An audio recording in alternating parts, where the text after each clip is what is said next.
The cerebral severity of the anti-fashion movement was a response to the carefree abandon of the golden 80s, a time when designers could be entirely driven by their creativity. But world commodification was to catch up with fashion.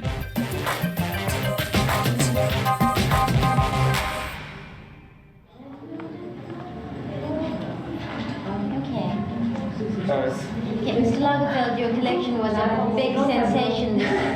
One second. You're just going to have to lower your voices a little bit. Excuse me, Franz, you're going to have to talk a little bit softer. The air of the time, I mean, what's in the air, difficult to say, there are millions of different things. You know, I'm like an antenna on a building, capturing everything was in the air and then trying to make an image like TV. You see.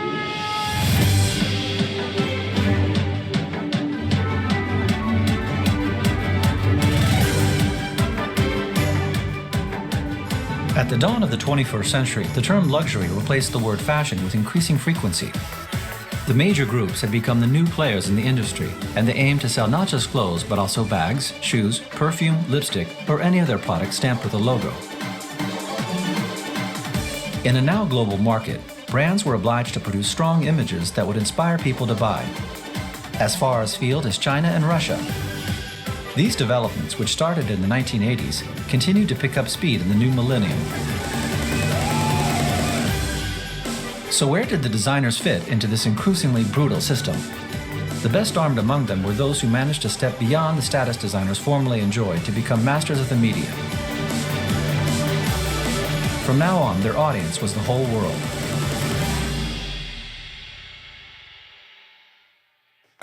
You are very much in the public eye. Why have you gone for such high visibility?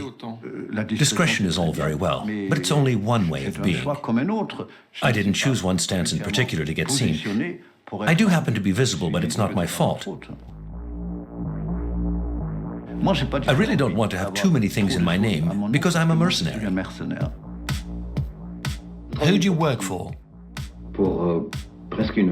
For nearly 20 different businesses, I've designed a collection of expensive dresses, a collection of inexpensive dresses, jumpers, and bathing suits. But I never do the same design twice. The industry keeps you young because you have to keep changing. So you're not afraid of the rising younger generation? Well, I'm already one step ahead of them, if only in terms of industry experience and technique. And as I'm not entrenched in the style of any one particular era, or stuck on one particular style thinking only that style is worth something, I don't have that problem.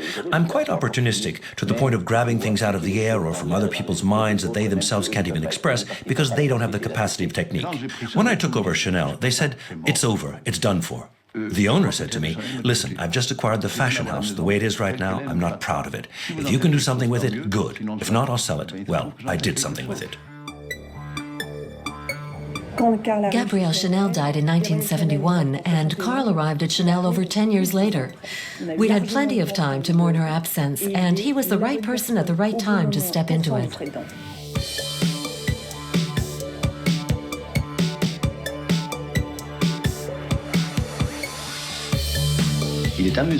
It's amusing to design within a predetermined style, and that's what attracted me to the Chanel adventure. It's my proposition of the Chanel image. It's not exactly like theater, but it is playing with given themes. So I modified the skirt a little because fashions change. I gave the style big shoulders because every fashion has to follow some sort of fashion, even if the Chanel style is not subject to seasonal change, but it still has to have an up-to-date element to it. Karl launched a new image, which had not existed before, the stylist. He arrived at a dying fashion house, shook it up, and turned it into a golden goose.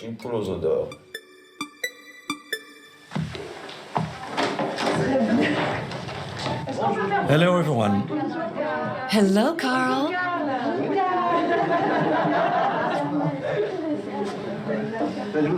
I'm not going to kiss each one of you. There's too many of you. It'll take too long, and we've got work to do. Pascal, don't go away. No, Anita was right. Yes, but a little lower. Yes, a little lower. Okay, Karl.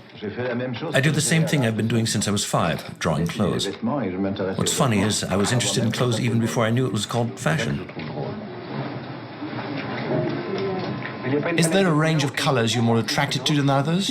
Yes, but it depends. I only hate colors, so I can love them more later. You have to be a bit extreme. You can't get too set in your ways. If you say you hate red, for example, all of a sudden people start doing red and it becomes the fashion. You have to provide the spirit of Chanel without producing an old, has-been museum piece. It's for the women of today. It's for today's living. It's not for dressing old biddies that fashion couldn't care less about. Inès de la Fressange has become the star of Chanel. Is that something that bothers you? Me? Not at all. It was my idea to drive her forward. I encourage it totally. When people talk about Chanel, I'd like them to mention her name, never mine. So Chanel forever? You won't be able to go to another fashion house? No, it's for another 3 years. And after that, another transfer like Maradona? I'll be thrown out in 3 years' time.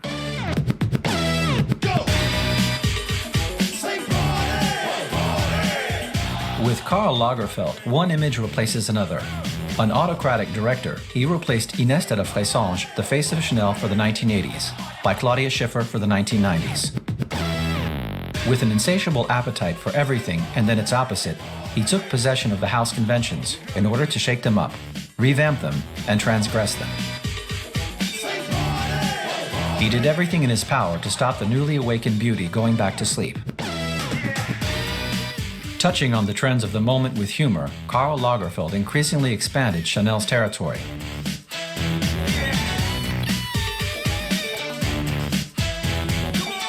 And as the new century was ushered in, he turned the House of Chanel into a heavyweight of global luxury. Karl took all the conventions of an old fashion house and he infused them with pop colors, made them giant or minuscule, and made a monumental success of them. From that point on, Karl's little children were born, in the form of all the people that took over dead fashion houses. That's the decade of what Karl invented.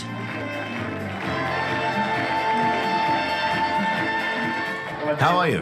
I'm okay. So, you weren't here last week? No, last week I was in Hong Kong and Beijing, so no tennis. Alongside the fashion designer model that Karl Lagerfeld embodied, appeared another major fashion player, the luxury group CEO. Up until now, designers had relied on financiers to launch their fashion houses. Now, the major CEOs took control and changed house designers. This is Bernard Arnault. Having made his fortune in real estate, he was quick to understand that French luxury had vast commercial potential. He decided to build a group from scratch. He was particularly interested in one newcomer that was making waves at Patou, Christian Lacroix. In December 1986, friends of friends mentioned Mr. Arnault to me, whom I didn't know at all, so I had lunch with him just to make his acquaintance. Everyone was talking about their own concerns. There was a lot of snow, a lot of strikes. The fabrics were not arriving from Lyon, from Patou. Mr. Arnault was going skiing, so he left the dinner early, asking me what I had in mind, what I really wanted to do, what I wanted to do in the future. I told him I'd like a fashion house that did everything.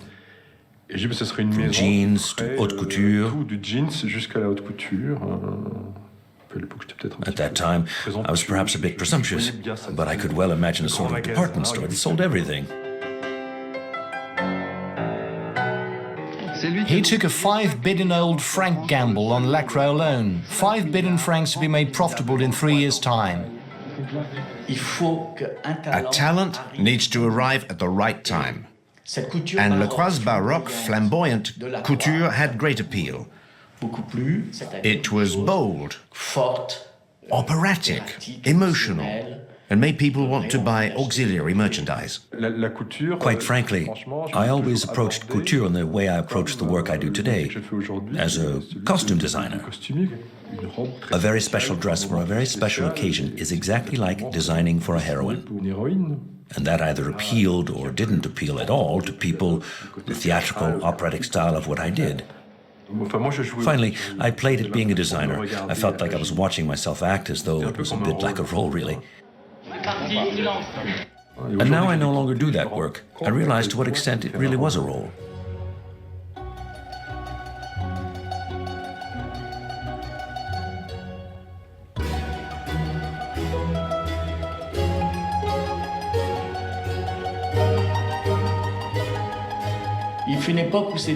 There was a time when excess was exciting. It was bling-bling before its time. You never saw jewelry as big as the pieces Lacroix made. You never saw so much embroidery, lace and brocades. It was a return to couture, hats, jewelry, the affected side of things. Very styled hair, in chignons, lots of makeup, the spirit of French couture, and it had great appeal. It was a very American type of success. It was the Americans that wore Lacroix.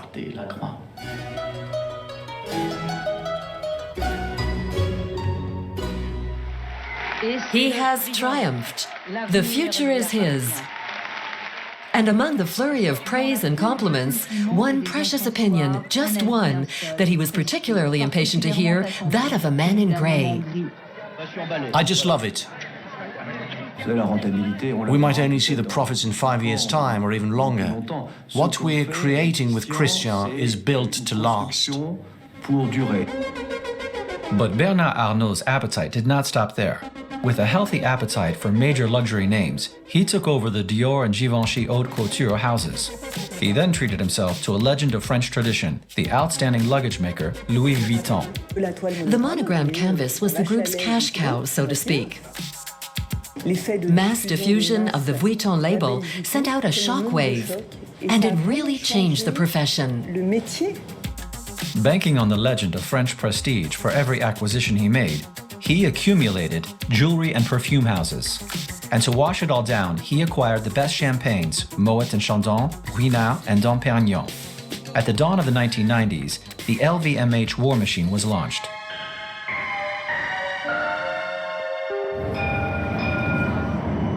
But in the meantime, in Milan, family brands that were running out of steam but that had a worldwide reputation for their luxury leather goods, like Gucci, Fendi, and Prada, found a new youth. They were old boutiques with wooden paneling on the wall, which produced rather repetitive products, and the whole thing was very dusty. From the 1990s, luxury brands hit the fashion scene, and that radically changed the image of these houses. The first house to get a dusting down was Prada. In 1985, Miuccia Prada, the founder's granddaughter, invented the concept of the it bag, a bag made not out of leather but nylon. It was phenomenally successful. On the base of the success, the company duo, Miuccia Prada for the design and her husband Patrizio Bertelli for the business side of things, launched into the ready-to-wear market. I was really very pressed to do this, and I didn't want to do, but at the end they convinced me. Is to do very, very luxurious, but in really a young and funny and sexy way, and to mix the tradition with the avant-garde, let's say. In some way we do simple things, so the fabrics for me are very important, and the technique, how they are done. Beautiful shops around the world. This very modern concept, very empty space, but with a very rich atmosphere. A little bit like a gallery of art of the 60s, let's say.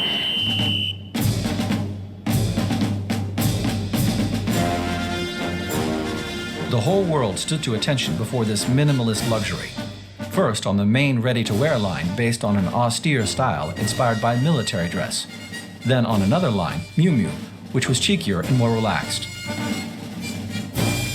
Miuccia Prada's status as the empress of Italian luxury meant she could even get away with a few features that bordered on bad taste, like 70s wallpaper prints and wrinkled socks with heels, which were not to everyone's liking, but which had many followers all the same. Intellectualism for the masses, perhaps. Cerebral, ready-to-wear for all, with hundreds of references and ideas. Arty, intellectual. But they throw a nylon bag into their shops, and it's a roaring success. That's Prada, a tension between two poles that drives the whole thing forward. Yeah, I act like a fashion woman, which I don't like, but it's like this. But Milan provided the fashion world with its biggest surprise with the spectacular resurrection of the Gucci fashion house, which was on the brink of bankruptcy at the time. Of course, in today's world, no matter what you do, it helps to be attractive. It helps to have good manners, it helps to be charming, it helps to be seductive, it helps to be intelligent, and all those things are great advantages in our world, no matter what you do. When Gucci hit an all-time low, its creative director entrusted women's ready-to-wear to a young unknown designer from Texas who was not even allowed to take a bow at the end of the show.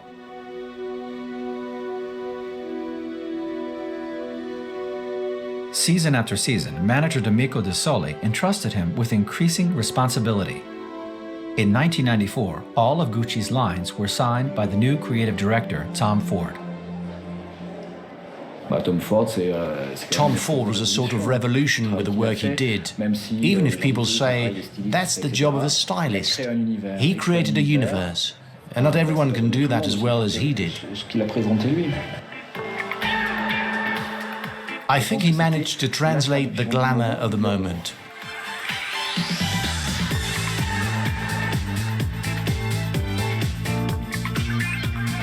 He managed to make women very sexy. There was not one fashion editor who didn't want to look like the models on the runway, with their buttons undone down to their navels. And their flares couldn't get any lower-waisted. The zip can't have been more than 2 centimeters long. He relaunched handbags just like that. It was one of the first fashion shows to feature handbags.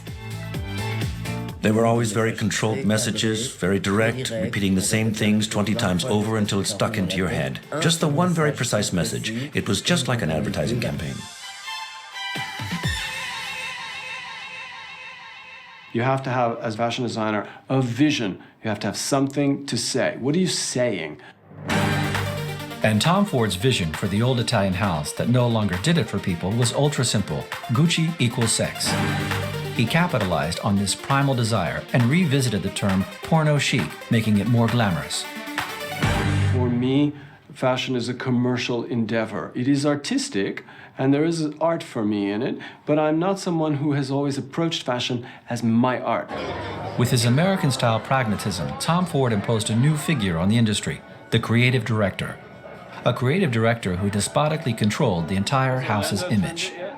Marketing is the final layer of design. It's what reaches out to the audience and entices them to get you into the store. The world over, Gucci customers were served by the same style assistant clad in black and standing to attention, with the same cream carpet on the floor and the same flower arrangement. Everything had been put into place. All Tom Ford needed to do was to hammer out his message relentlessly and stick to it, season after season.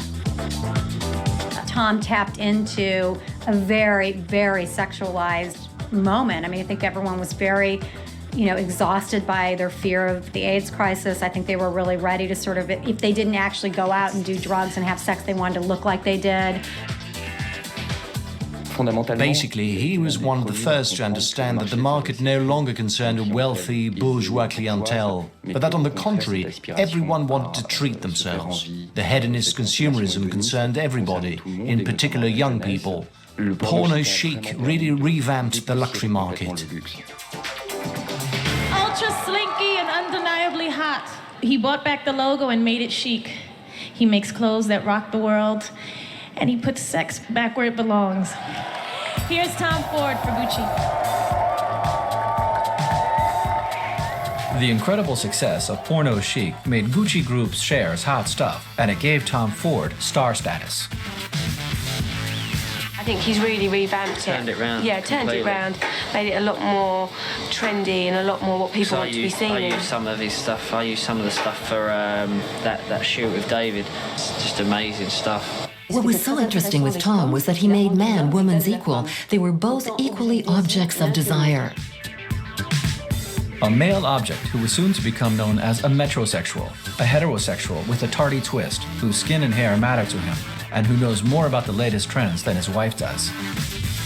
It's very important. I agree. Do you just look at me and just think, wow. At LVMH, Bernard Arnault had learned a few lessons from Milan's spectacular recovery. At the head of his three main jewels, Dior, Givenchy, and Louis Vuitton, he brought in fresh blood from abroad by lining up John Galliano, Alexander McQueen, and Marc Jacobs one after the other. They were all given the same specification: apply shock treatment to the aging fashion houses.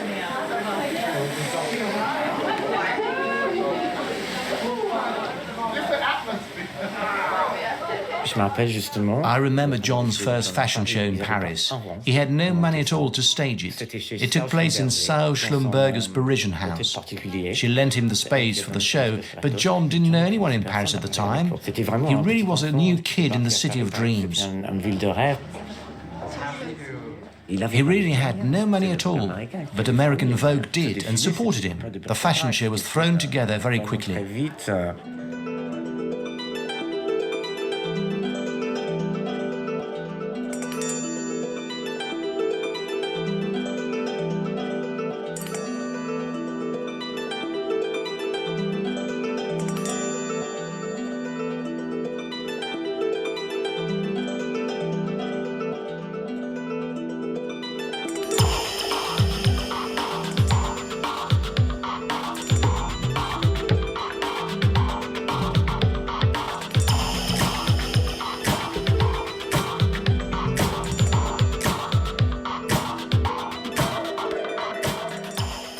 The Galliano fashion shows were just to die for. They were just so full of talent and magic. John Galliano is a couturier, and his sensibility is that of a couturier. This is a fragile poet, an endangered species in the fashion world. Cool girl. Yeah. Oh, thank you. Every woman wants to look like that. And every boy. Having earned unanimous recognition for a sense of mixing after leaving St. Martin's in London, eccentric dandy John Galliano decided to settle in Paris. He gave shows there under his own name and established a reputation for himself thanks to his punk-style remixes of French grand couture, including the famous bias cut. Bernard Arnault could no longer ignore him. Having tested him out for a year at Givenchy, he entrusted him with the pearl of the LVMH group, the House of Dior. No, he said, was I sure that I was mentally and well, physically, was I ready for it? Did I know what I was doing? We talked very seriously about it, and he said, yeah, go for it, do it. Go, go, go. Galliano entered Dior in the limelight. His very first dress for the fashion house was worn by Lady Diana in 1997 on the occasion of a 50-year Dior retrospective at the Metropolitan Museum of New York. That day, Bernard Arnault reformatted the DNA of Dior along two lines: modernity, embodied by John Galliano, and tradition, embodied by the retrospective. He didn't forget trade, however, as the princess, in the guise of a first-class sales representative, was also carrying the Dior quilted bag, which subsequently sold in thousands, and even bore her name. I don't know, it's because she likes Galliano.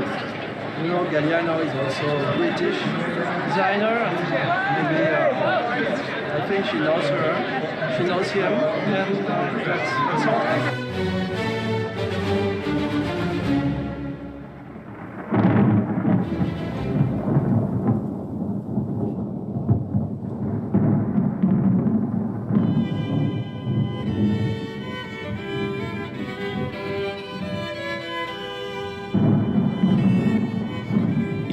He had a totally global vision of his universe and of the story he wanted to tell. His was an extraordinary universe, which was very precise. He lived his fashion. For him, it was his life. And at the same time, there was the madness. It's a paradox, really, because the guy always had a precision and a madness that went hand in hand.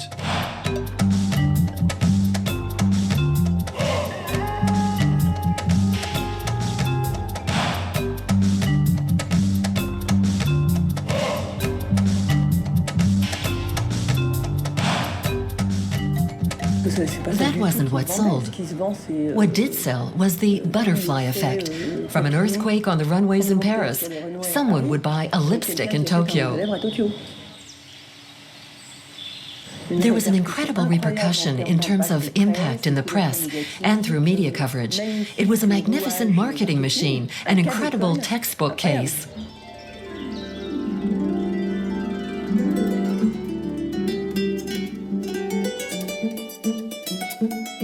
Galliano's challenge was that every 6 months, and even 4 times a year as it happened, he had to make sure Dior was the most beautiful fashion house and the most spectacular one, with the most outstanding show. Thanks to his sensational beginnings, John Galliano put Dior back on top, notching up outstanding fashion shows for both Dior and for his own fashion house Galliano, also financed by LVMH. He was adept at creating famous images that generated sales. His challenge from now on was to continue creating events so that Dior remained the most spectacular, prominent fashion house, the most desirable. A show is about excitement and having a good time and provoking thought and imagination, and I don't see a point in doing a show if it's not going to provoke any sort of feeling.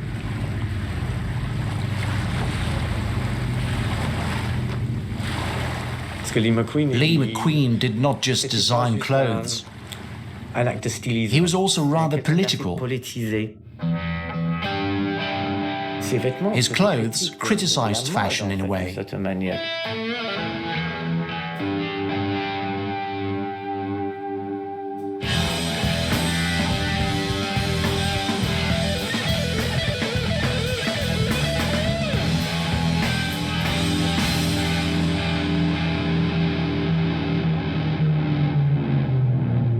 I design for individuals, not lifestyle, you know. I'm not about lifestyle, I'm about individualism, you know. It's nothing about you buy a McQueen and you buy the bed linen and the perfume. It's not like that. You buy the attitude of McQueen. The bad boy of fashion, a sexy and urban underground agitator, Alexander McQueen came from the same mold as John Galliano, but in a darker version. He wasn't English, but Scottish, in fact. That implies independence and a culture of violence. He had a rather proletarian background, you could say. After St. Martin's School of Art in London, Lee McQueen went to serve an apprenticeship in the workshops of Savile Row before launching his own fashion house, to which he gave his second name, Alexander, in order to keep his character and his label separate. He's someone really that's going to do very well. I mean, I hope Alexander's going to take over, like John Galliano, perhaps one day a major couture house in Paris, or even start up his own here. Bernard Arnault also believed in the association between McQueen's extravagant talent and the haute couture world, and he entrusted him with Givenchy.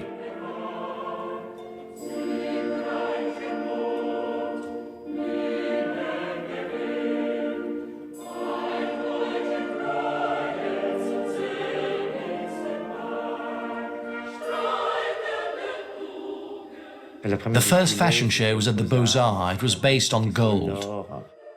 I think he did Givenchy because he needed the money to keep his own company going, his own label.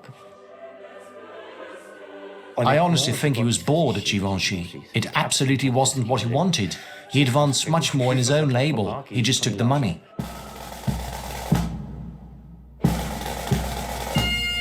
At Givenchy, Alexander McQueen designed a series of exceptional clothes. But being wildly independent, he found it difficult to accept the constraints placed upon him by the job of creative director at a house like Givenchy. He was never really at one with the Givenchy universe. When there's so much poverty and sickness and underhealth in the world, you don't want to flaunt your wealth by gratuitous, like throwing your money over dresses. People who buy couture should buy it privately and buy it because they love the craftsmanship that goes into making the couture. Alexander McQueen escaped. At the first opportunity he got, he escaped. He didn't manage to stick it out for very long. Bernard Arnault's feat with Louis Vuitton was a little different. Prada's jackpot, dressing their accessories with ready-to-wear, had given him a few ideas. To wake up Vuitton, he called upon New Yorker Marc Jacobs, who made a name for himself at Perry Ellis. Fashion to me is something that has to change every single season, because clothing never changes. It's always tradition, but fashion has to change, whether it's just color or lengths or whatever. It's just something that has to change.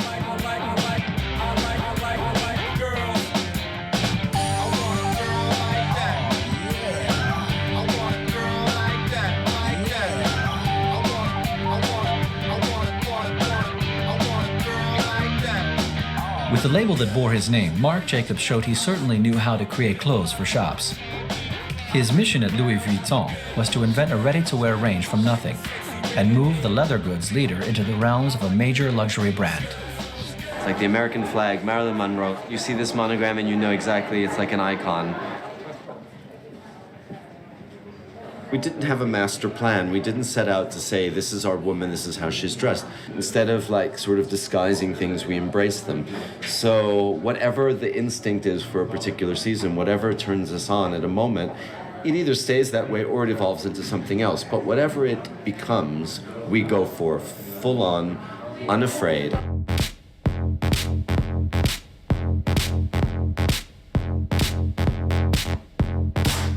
Instead of doing his utmost to make people forget the famous monogram, Marc Jacobs placed it at the heart of his ready-to-wear. And his first hit was with the bags.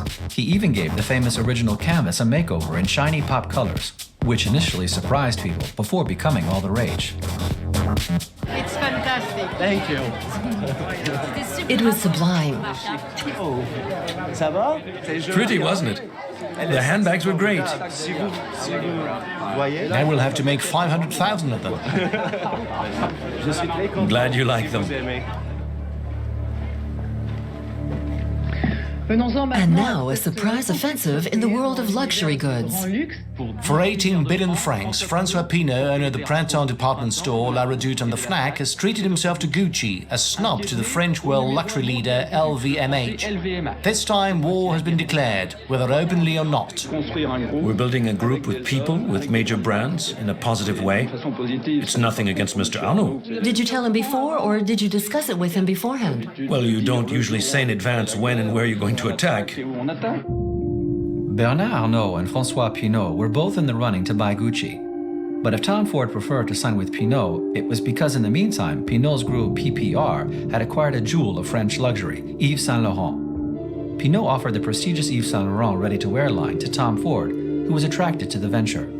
You know, I was on very good terms with Mr. Pinault until he launched into this Gucci business without even putting in a phone call to me. Although he has a lower media profile, François Pinault was no less of a sharp businessman and was well aware of the very high potential of the luxury market. Leaning on Tom Ford's network, he managed to attract a fine collection of young talent to PPR. Stella McCartney, poached from Chloé, got her own label, and Pinault made another fine catch, Alexander McQueen, whom he poached from LVMH. François Pinault injected enough money into the McQueen fashion house to enable McQueen to leave his job at Givenchy. You have to learn fast in Paris haute couture. There's a lot of sharks out there. And François Pinault proved his significant business flair in his dealings with the young Nicolas Ghesquière, who gained recognition when he woke up a fashion house that had been sleeping since 1968, Balenciaga. What's really remarkable is that nobody expected anything of that fashion house. It was my expectations, the expectations of the team at the time that moved Balenciaga forward.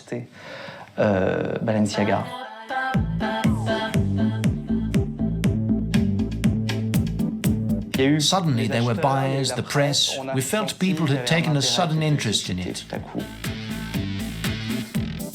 That's rather magic in this profession. You see the fierce side of things and the opinions, but it's true that there can also be sudden enthusiasm and support, which enable people to build careers.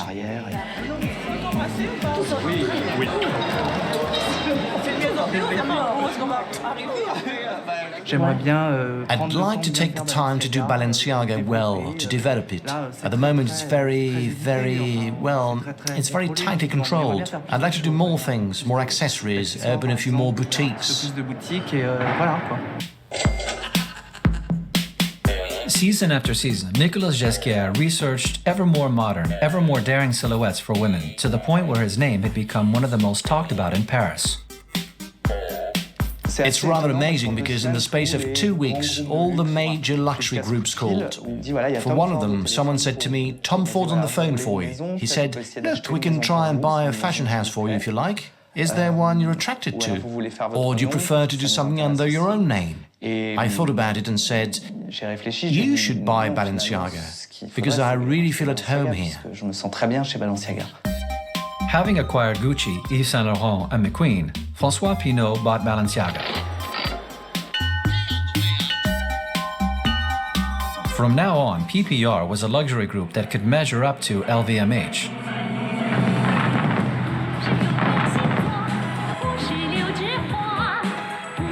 At the turn of the millennium, the two major luxury groups were established. Their battle was not only fought in terms of labels and designers, but also in terms of territory. The emerging countries like China that were opening up to the market economy were in their line of fire. The stock exchanges through which capital traveled from one end of the planet to the other in nanoseconds symbolized a world that had become a gigantic battlefield for trade wars. It was the era of mad cow disease. French activist José Bové tried to dismantle the McDonald's in southern France. The internet speculative bubble burst. And Al-Qaeda gripped the USA in fear by attacking the World Trade Center. But there was no escaping it. Globalization was underway. Well, someone has to take this house into the 21st century. And me and my teams, that's our goal. Even if it's kicking and screaming. That is cool. Sexy. sensual hat and with the boob. Truly foxy. J'adore. Like Mara, okay. J'adore. LVMH was the first to launch its offensive to enlarge its clientele, aiming for new Chinese and Russian customers and a new younger following who were attracted to a well and truly bling-bling style and major logos.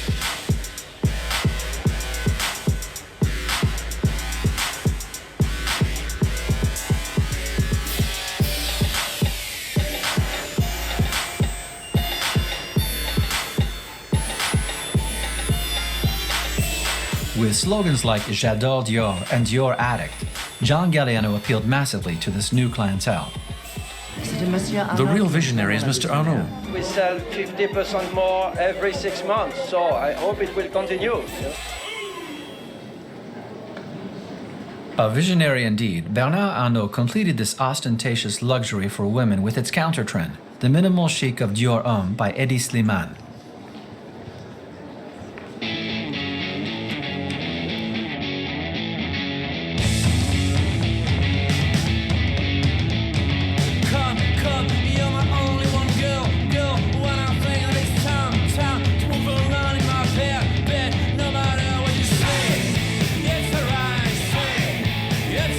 This slender, sleek, and androgynous appearance in black and white, from the clothes to the accessories, coincided with the success of certain young rockers such as the Libertines and France Ferdinand, and attracted a mass following of less young executives. Personifying the renewal of male style himself, it took Hedi Slimane just 6 years at Dior to become a member of the restricted club of VIP designers.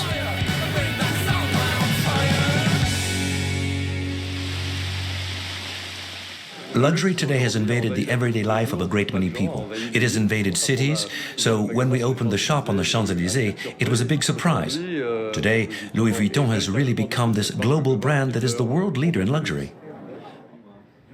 Meanwhile, Marc Jacobs was busy expanding the range of Vuitton products. He continued to revisit the house monogram, even subjecting it to artist Stephen Sprouse's fluorescent graffiti and Takashi Murakami's kawaii and manga pop motifs. Hello. She said it was beautiful. Thank you. Have you got a kiss for Marc? They used to say, you can't do this, you can't do this. Now I just do what I want. I show what I believe in, and afterwards, if they don't like it, they don't ship it to the store. Je m'en fous. If Marc Jacobs could afford to be so detached, it was because the results of Louis Vuitton spoke for themselves. His success had given him a firm footing in the fashion house, and he could now concentrate on moving up a gear.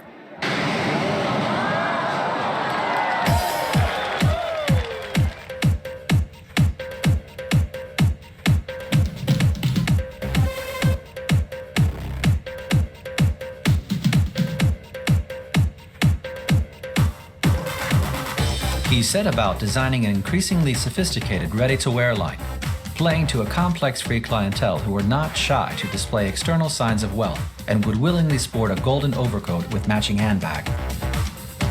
But the power of the Vuitton brand also came from its impressive network of boutiques throughout the world.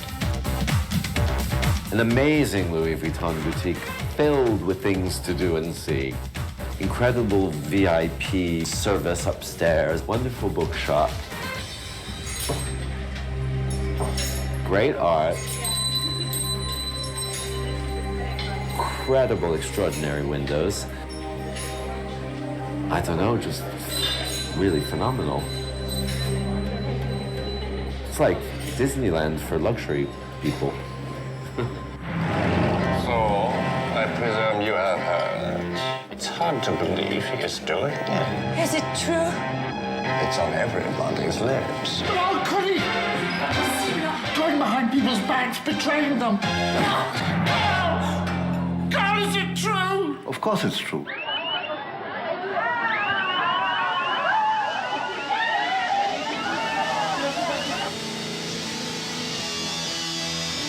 Karl Lagerfeld surprised everyone by designing a collection for H&M in 2004, which met with great success. With the arrival of mass-market superpowers such as H&M, Zara, and others such as Uniqlo, the world appetite for fashion rocketed. Low prices on every street corner and new window dressing every week obliged these retail brands to produce new clothes non-stop, even if it means copying the major designers. their phenomenal success obliges the luxury market to hit even harder. Fashion has become such a business. I think it's become a double industry now, designing clothes and making people want to buy them. The fashion shows make you want to belong to a dream world, the economic expression of which can simply be buying a belt or a pair of glasses. Brands like Dior and Chanel don't just sell dresses. So it's in the brand's interest to have massive visibility, an image that internet users will instantly recognize. You can't imagine how many people watch those shows.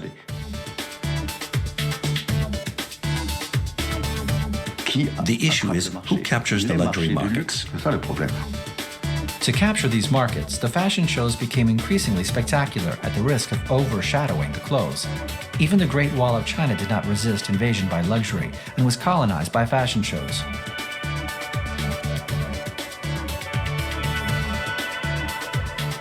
It became very important to ensure the presence of international stars at shows, who in turn attracted the celebrity press, adding a further layer of media coverage.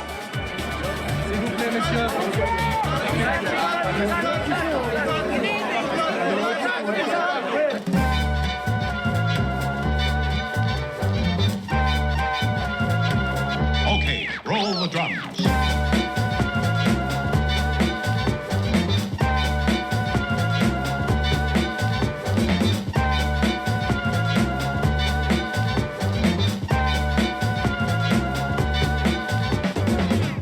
To keep growth in double figures, the major luxury houses pressed their designers to multiply their talents by taking on haute couture collections, ready-to-wear collections, cruise collections, capsule collections, pre-collections, limited editions, and to accompany all that, a whole range of accessories. Most of them play a dual role, both for the mother house and for the various lines of their own label bearing their own name. They also carry out an after-sales service as luxury sales representatives for the constant opening of boutiques, and they remain in the center of the storm at all times.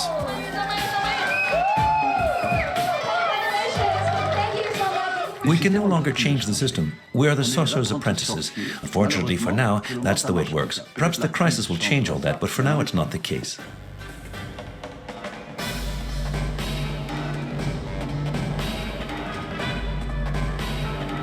In the midst of this luxury world that had now reached unprecedented overload, the major designers of the era experienced varying fortunes. In the space of 22 years, the Lacroix fashion house combined brilliant creative success with crushing financial failure, as it never made any money. Well, I have to admit that although I was very persevering and a hardliner when it came to defending my turf, I never managed to make the universe I had created resonate with the haute couture and all the rest. There was a huge gap. Lacroix's perfume didn't take off. He didn't produce the right accessory at the right moment, and he didn't manage to make his fashion house profitable, largely due to that. Lacroix was the only company Mr. Arnault had created from scratch. The house was neither conquered nor bought. He was always very proud of it. During the final conversation we had together, he clearly told me that he didn't want to lose face, that it was a child we'd had together.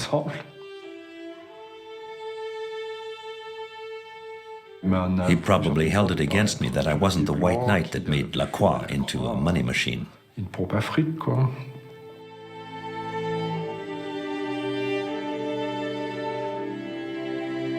Having owned the Christian Lacroix fashion house for 18 years, Bernard Arnault sold it in 2005 to Americans, the Phallic brothers, who closed it for good in 2009. This fashion show was Christian Lacroix's last.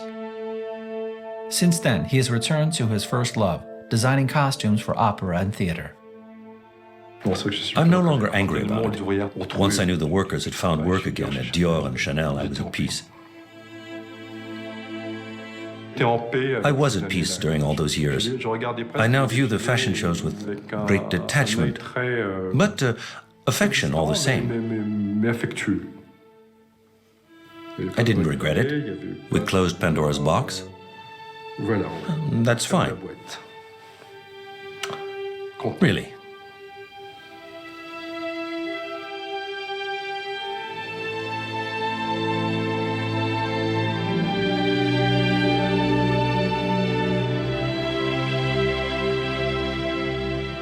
Over at PPR, Tom Ford was also held to account. His results at Yves Saint Laurent were not up to François Pinault's expectations. None of us are really in control, and you have to remind yourself of that. Even I remind myself of that. You can control as much as you can, but then you have to, because we're not in control. None of us are in control. You try, but you can't really control anything.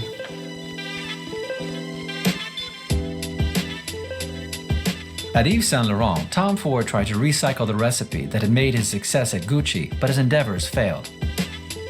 It was not easy to transplant Texan efficiency onto an old French fashion house whose founding legend was still alive and was quick to express his dissatisfaction. Even though he said very mean things about me in the press, I still love him, and I think he's a brilliant designer, and I'm not going to say anything mean about him.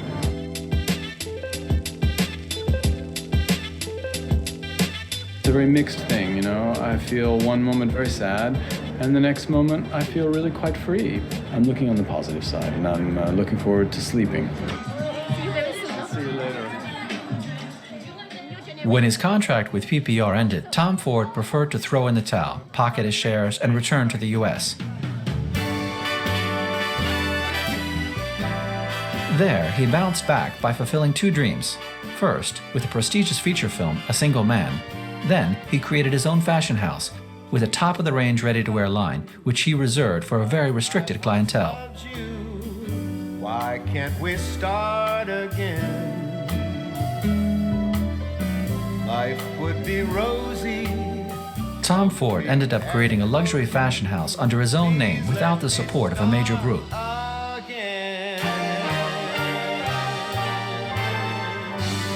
But even where success was present, dealings with the group's designers were not always easy. In 2007, at the end of his contract with Dior Homme, Hedi Slimane did not manage to reach an agreement with LVMH regarding the conditions for its renewal. He distanced himself from the world of fashion and moved to Los Angeles, where he worked in photography, specializing in black and white.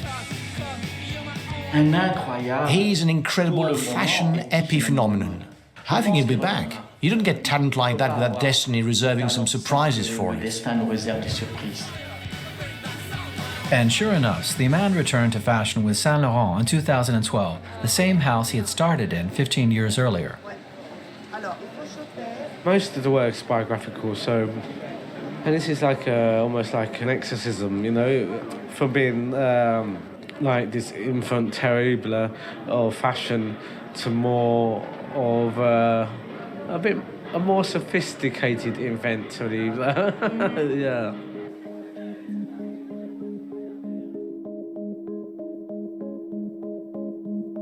After it was bought by PPR, the McQueen house continued to develop for 10 years, producing lines for women and men. With the sincerity of a tormented soul and without falling into the traps of irony and mockery, Alexander McQueen's fashion shows were like comments on the industry, or even on the era.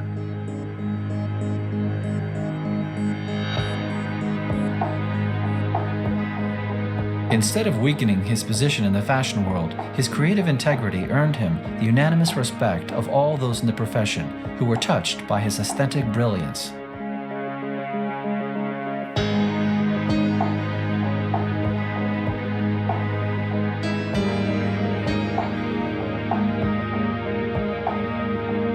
Alexander McQueen chose to take his own life in February 2010.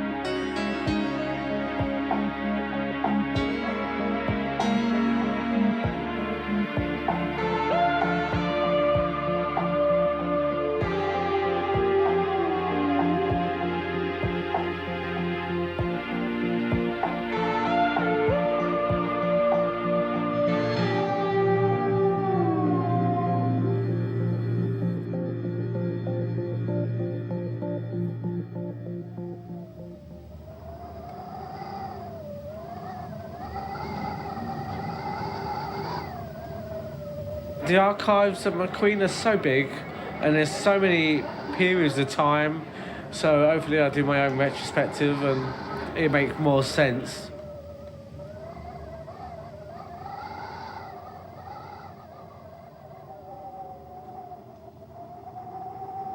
To make art or to make fashion, significant art or significant fashion, you have to go to the next level.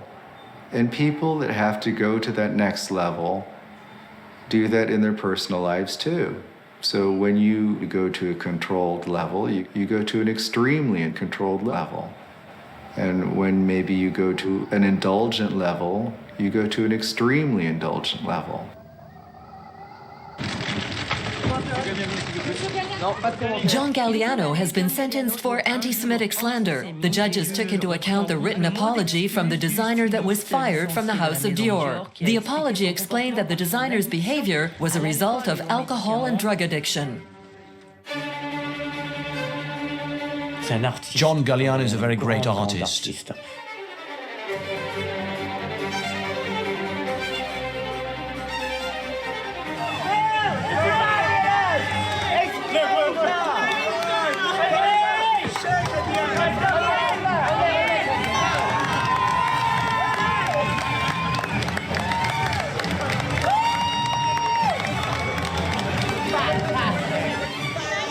He always had a family around him. He wasn't a lonely man, but I think he became lonely. He became isolated also because people had distanced themselves from him. After the death of his long-term right-hand man, Stephen Robinson, in 2007, John Galliano became increasingly isolated and sunk further into addiction. The gap widened between the heavy responsibilities of his job at Dior and his personal condition until he became a mere shadow of his former self.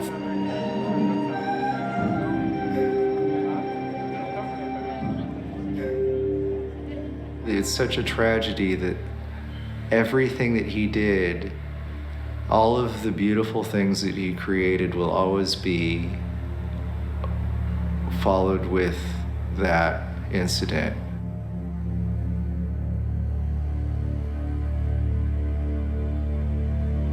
And you expect creative people to be complex, but, you know, I kind of wish someone had been there to take care of him because he needed taken care of. So I hope he has somebody taking care of him now.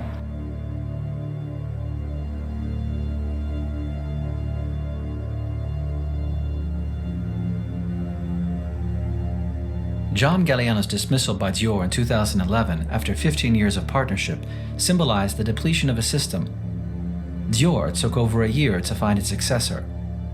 Finally, the minimalist Raf Simons was chosen, proof of the house's radical change of direction. Unfortunately, some of them fall back on the use of stimulants, to put it mildly, and it overtakes their personal lives. But it's their lack of discipline that put them in that state, not the industry. You can't get tempted by the materialistic and glamour side of things. You should know that it's really not your nature, that you don't have the strength, and that you might not be able to resist it. After nearly 50 years in fashion, what drives Karl Lagerfeld to continue? It's having unique, absolutely perfect circumstances to work in. Which are? Well, I don't have any financial problems. I just clap my hands and things happen. Others have to struggle with investors and the likes. I don't have that problem. I can do what I want, where I want, when I want. It's not the same. Karl Lagerfeld's talent is having gone beyond his status as fashion designer to become an absolute icon of his era. Seeing Karl Lagerfeld appearing identical on each image and true to himself, whether it's in Shanghai, Paris, or New York, that's the supreme intelligence of the celebrity mechanism of image repetition. Building a character, what he calls the puppet, is the symbol of that. Although he refuses the status of artist for his fashion, Karl Lagerfeld has without a doubt reached that status with a Warhol-like stance on an increasing number of support and services on sale everywhere. I know how to camouflage that with the gift of gab, but otherwise it would be horrible.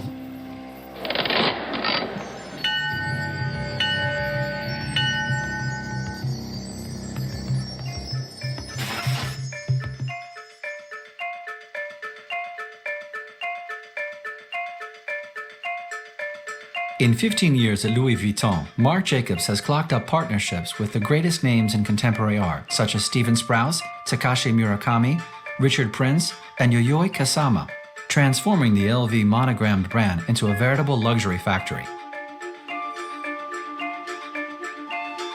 The New York designer has risen to the ranks of the major designers of his era.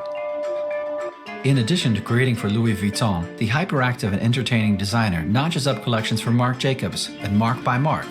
He gave credibility to Louis Vuitton's ready-to-wear collection with his typical specificity, a very ironic, tongue-in-cheek talent, even handcuffing his models to their handbags.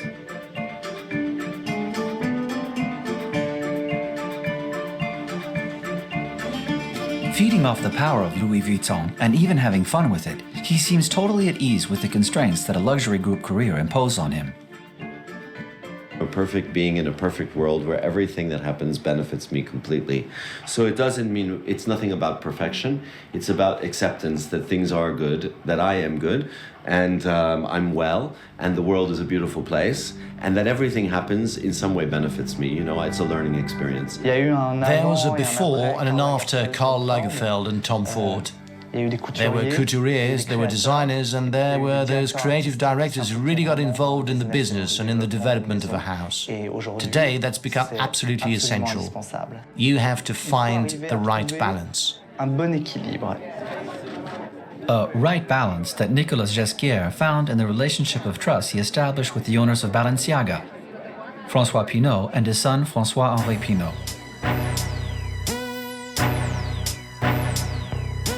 His fashion shows displayed his avant-garde stylistic research, and more wearable versions of these designs appeared in the shops. In the space of 14 years, he has patiently deployed this strategy, producing bags and perfumes, and has ended up making Balenciaga into the most state-of-the-art of fashion houses, attracting an ever-increasing number of enlightened followers. When I arrived on holiday at Christmas, I sat down in a restaurant, turned round, and the woman sitting next to me was wearing a Balenciaga dress. I thought that was great. You know, you say to yourself how wonderful that is. It's also a way of being part of your time. It shows you're a witness of the periods you're living in. The complex-free abandon of the 1980s was swept aside by the cerebral severity of the 1990s, which in turn became covered in globalized luxury logos at the beginning of the millennium. Moving forward, does it not stand to reason that a new generation will come along and change all that? Fashion never stops. It comes in waves. Sometimes there's a big wave, and you can see it coming from a long way off. It's not necessarily the biggest wave creates the biggest splash on the beach.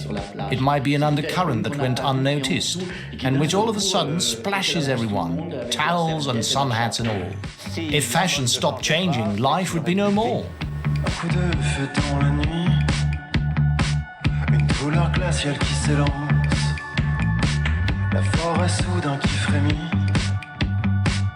puis s'installe le silence. Tu te tiens là assourdi, tu prononces la sentence. Le deuxième coup est parti et fait bientôt la différence. Dans la forêt, je te retrouve à l'heure opportune, un rendez-vous improvisé sous la lune. Sourire crispé, situation compliquée, je sens ton souffle qui me frôle le cou. Un pistolet chargé me caresse la joue.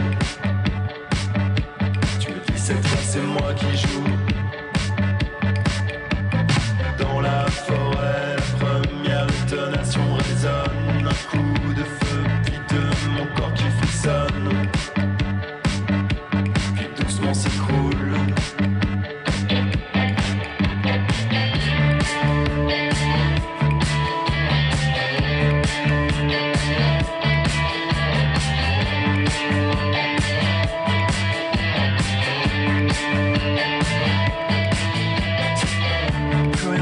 Plus un bruit. Personne n'a rien vu par chance.